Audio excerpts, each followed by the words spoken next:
Hello and welcome to Verdictum. I am Ananya Singh and you're watching today's legal news, where we apprise you with the recent important legal developments across the nation. Here are the headlines. Supreme Court dismisses plea by NGO challenging open ballot system for Rajya Sabha polls. Supreme Court seeks centre's response on plea challenging provisions of Prevention of Money Laundering Act.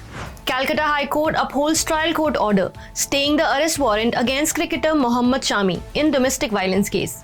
Allahabad High Court starts publication of judgments in Hindi.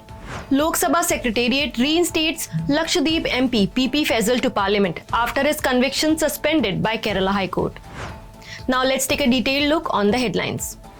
A bench of Chief Justice of India D.Y. Chandrachud and Justices P.S. Narasimha and J.B. Pardiwala of the Supreme Court dismissed a petition challenging provisions of the Conduct of Election Rules of 1961, dealing with the open ballot system for polling in Rajya Sabha. The petition was filed by NGO Lok Prahari, challenging the constitutional validity of the amendments made to the election rules and the introduction of the open ballot system in the year 2004.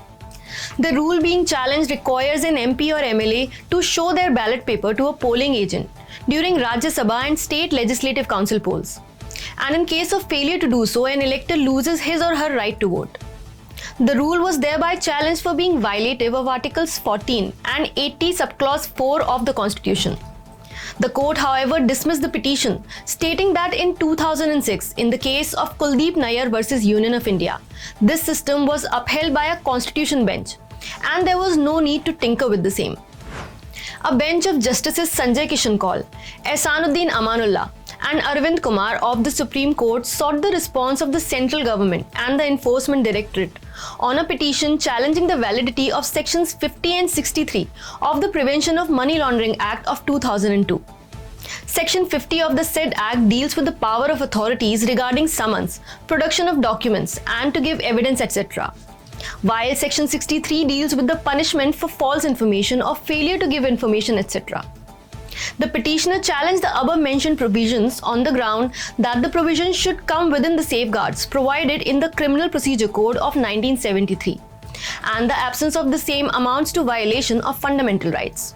The Calcutta High Court upheld the order passed by the Sessions Judge of Udaipur that stayed the arrest warrant issued against cricketer Mohammad Shami in a case filed against him in 2018 by his wife, alleging domestic violence. The petitioner, wife of Shami, also alleged that Shami is a womanizer, and due to her protest about the same, she was subjected to assault by him in 2018. The cricketer is charged under the Indian Penal Code with Section 498A, alleging cruelty, and Section 354, dealing with assault or criminal force to woman with intent to outrage her modesty. Allahabad High Court started the publication of its judgments in the state's vernacular language, Hindi. The High Court issued a press note about the same as the new Chief Justice, Pritinkar Devakar, assumed office. The press note stated that after the oath ceremony of Honorable Chief Justice Shri Pritinkar Devakar, Allahabad High Court has for the first time got the judgment passed by Honorable Justice Om Prakash Shukla, translated in vernacular language, and uploaded the same on the website of this Honorable High Court. Previously, Kerala, Delhi and Bombay High Courts have started publishing their judgments in their respective vernacular languages.